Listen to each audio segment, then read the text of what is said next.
Formula charge.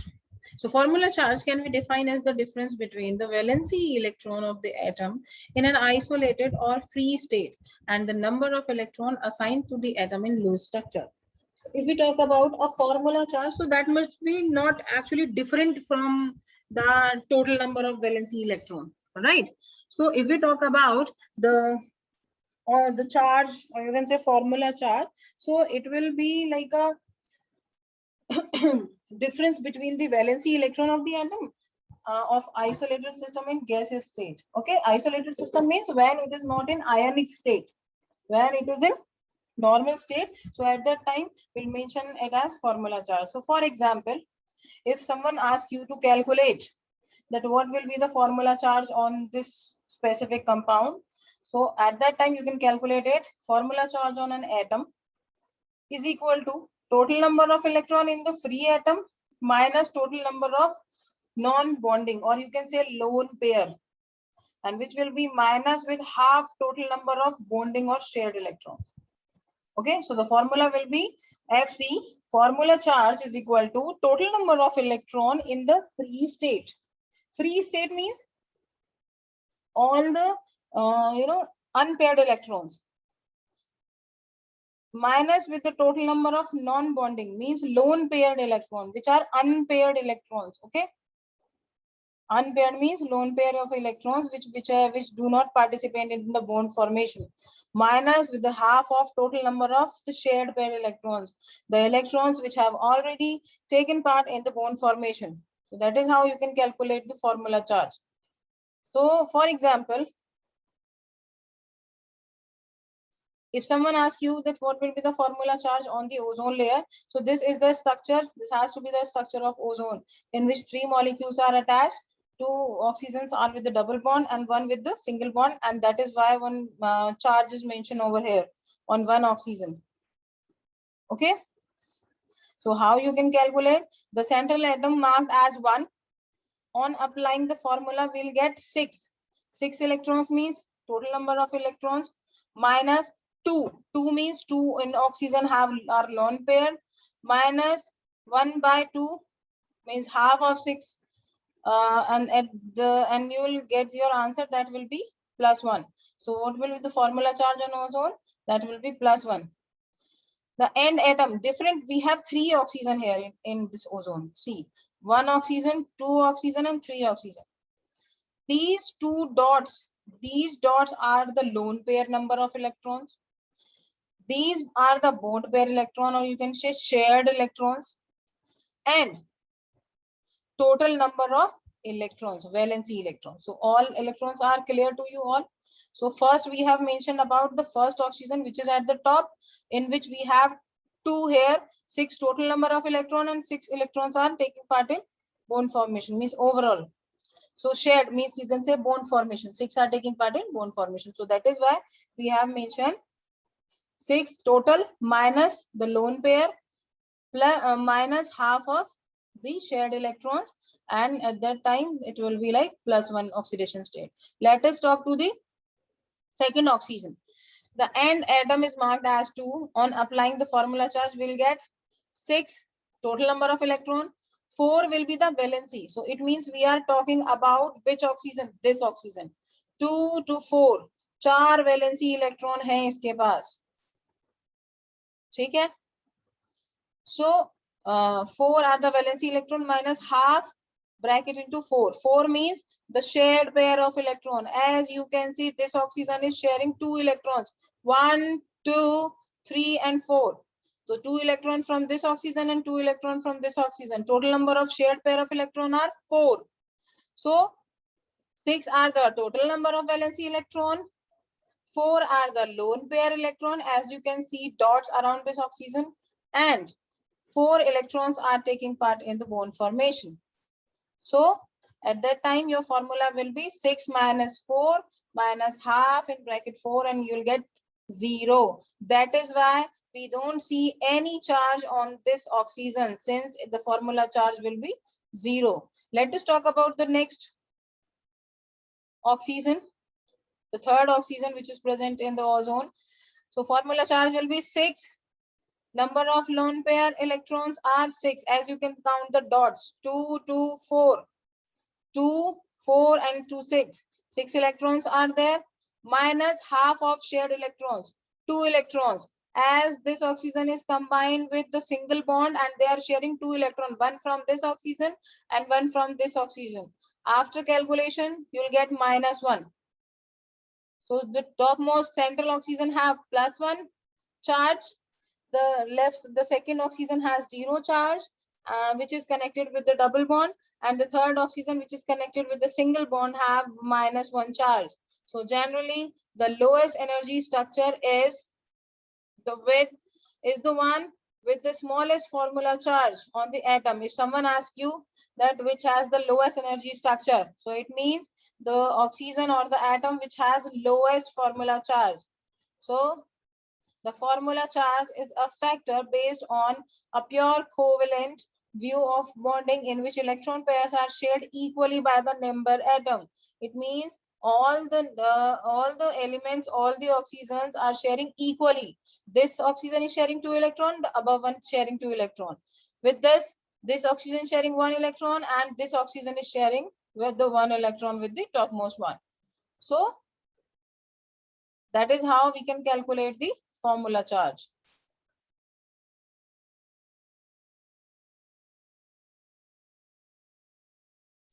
So limitations of the octet rule. The incomplete octet of the central atom first. If we talk about the central atom, so sometimes it happens that it has some income, the octet of the central atom is incomplete. So why this thing happens? In some compounds, the number of electrons surrounding the central atom is less than 8. Okay, this is especially in the case of elements having less than 4 valency electrons, that is LiCl or BeH2. So what happened?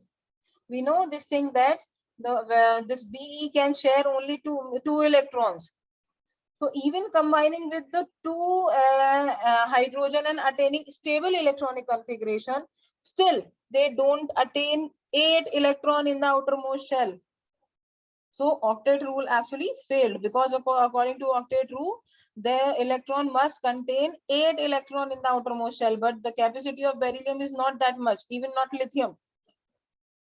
So that is why the octet rule fails with the alkali and alkali earth metals, and especially with beryllium and lithium, because the valency or the capacity of beryllium and lithium is less than that of 8. Second one is the odd electron molecule. In molecule with an odd number of electrons like nitric acid, nitrogen monoxide and nitrogen dioxide, the octet rule is not satisfied for all the atom.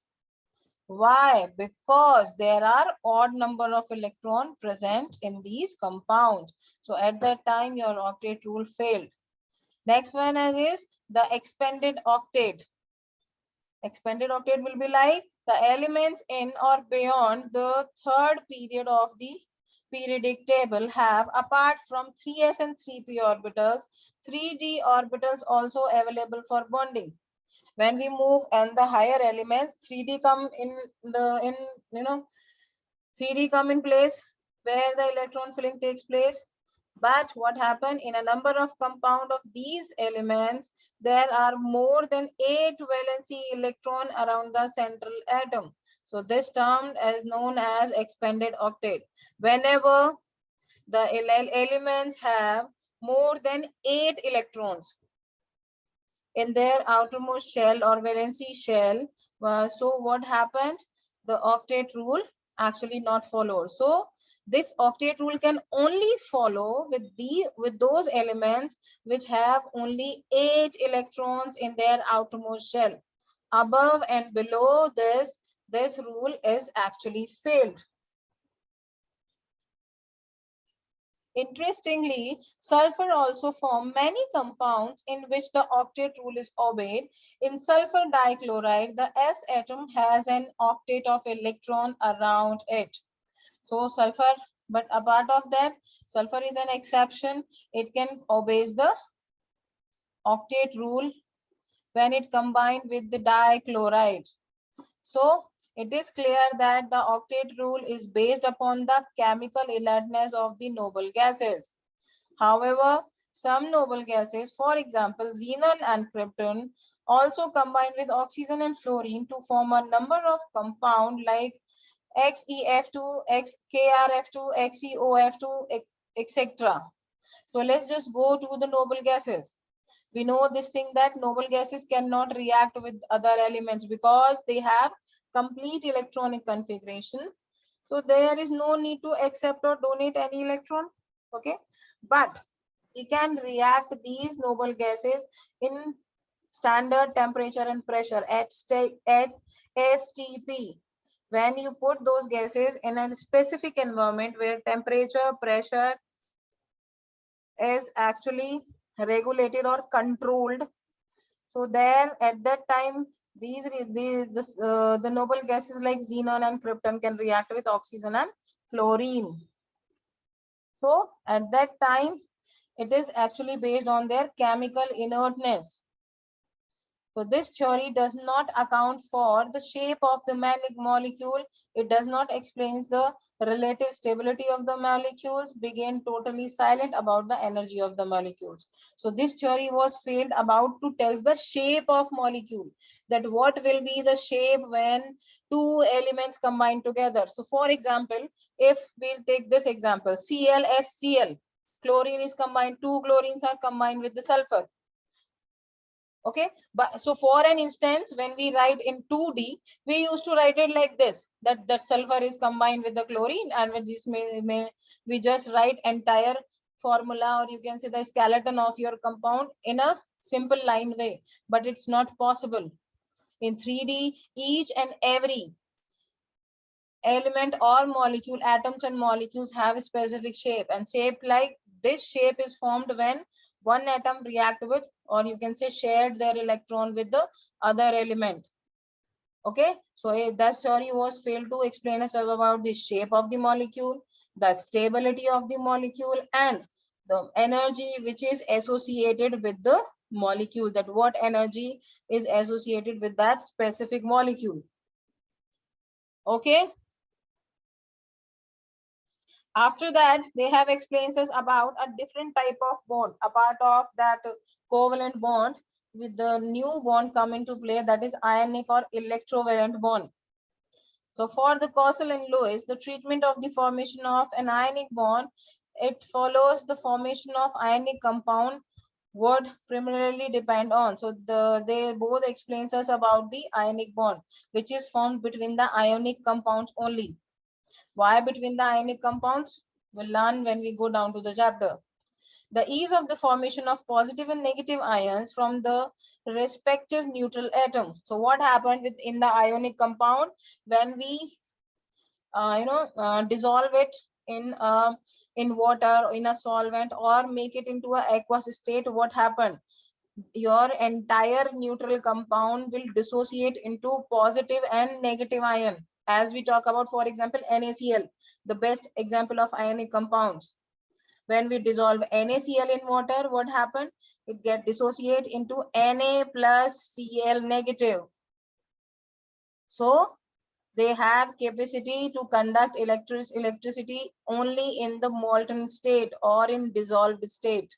In solid state, your salt cannot conduct electricity, but in molten state or in dissolved state, salt water is the best conductor of electricity.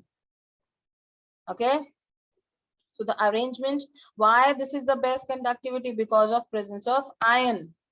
In ionic compounds, the electricity is transferred or with the help of ion, but in solids, the transfer of electricity takes place with the help of electrons, free electrons. Not all electrons, only free electrons. So those metals or non-metals which have free electron, they can conduct electricity in solid state. The arrangement of the positive and negative ion in the solid, that is the lattice of the crystalline compound. So there are a specific arrangement of these positive and negative. It's not just happened that when you make the ionic compound, they just combine like this, one positive one side and negative one side. It does not happen. There is a specific arrangement. Positive ion will collect to the negative ion, and so on. Okay. The formation of the positive ions involves ionization, that is removal of electron from the neutral atom, and that of negative ion involved in the addition of electron to the neutral atom. So when we called an ionic state only happened when a element or atom, neutral atom, loses its electron. So we used to mention positive charge. So for example, this is a metal. In gaseous state, it is losing its electron and become M positive. Means it loses one electron and one positive charge is placed over there. So this is known as positive ion. And when this electron is accepted by some other element, neutral atom, at that time negative charge will be mentioned on that atom. Okay, and when these positive and negative combine together, they will form a neutral compound. As you can see, we don't have any charge on X and M. All right, so the electron gain enthalpy, delta Eg, is the enthalpy change when a gaseous phase atom in its ground state gain an electron in electron gain process, and this process may be exothermic and endothermic. So there are three different terms which we are learning right now. Electron gain enthalpy, the amount of energy that releases when one electron added to a neutral atom, and it is denoted by this delta Eg. Eg means electron gain enthalpy. H is for enthalpy. Enthalpy means heat. A scientific word for heat is enthalpy in chemistry.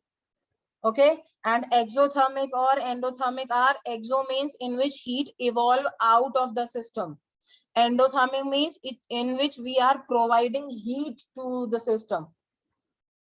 All right, to start the process, or to, you can say, to give temperature or heat to start or initiate any process.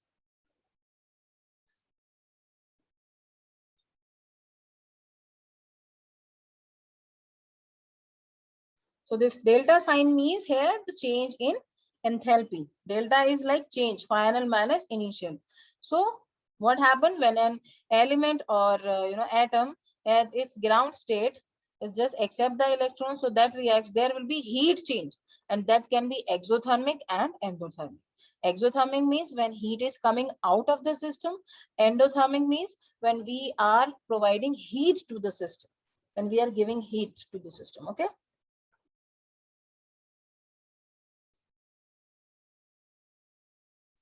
Ionic bond will be formed more easily between elements with comparatively low ionization energy and elements with comparatively high negative value of the electron gain enthalpy.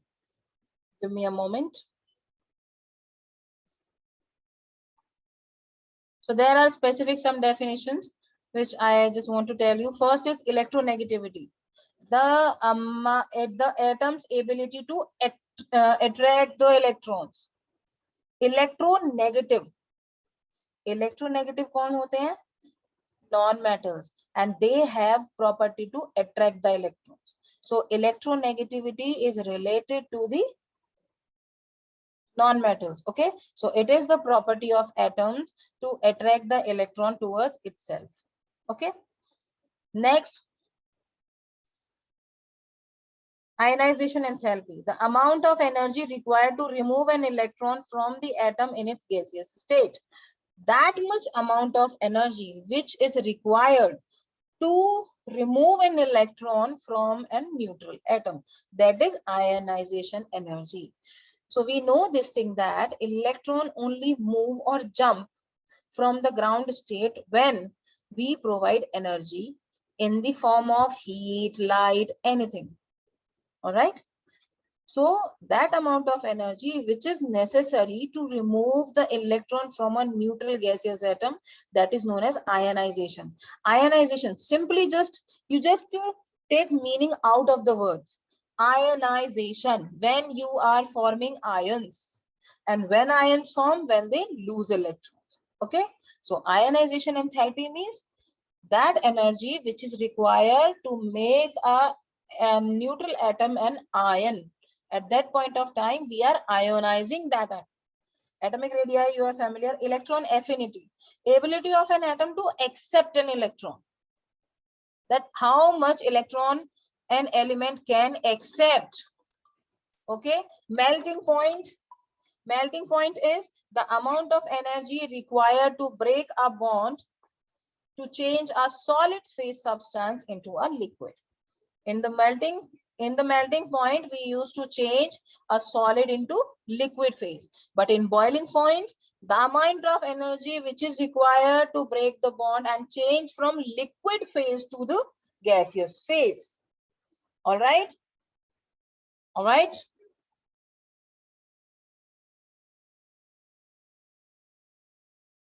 So what is ionization energy? The amount of energy which is required to remove an electron from a neutral gaseous atom. So what happened? This ionic bond is formed easily between the elements which have low ionization energy, where we require less amount of energy to remove an electron. And this can be happen only with those elements which have large amount of shells, or you can say large amount of electrons. Because of the shielding effect of the inner shell, which is offered by the inner shell, or you can say electron present in the inner shell, the force between the nucleus and outermost electron become less, and you will be able to extract an electron. So this is quite possible with the elements which have low ionization energy and the element which have negative value of electron gain enthalpy. Next is most ionic compound have cation derived from metallic elements and anions from non-metallic element. Cations are derived from the metallic element because they donate the electron. Cation form with the positive charge. Only metals have tendency to lose electrons. And anion form with the non-metals because non-metals has tendency to accept the electron. So that is why metallic ions or cations are positively charged and anions are negatively charged, since they are made from the non-metallic elements. The ammonium ion NH4 is an exception. In that, NH4 is an exception.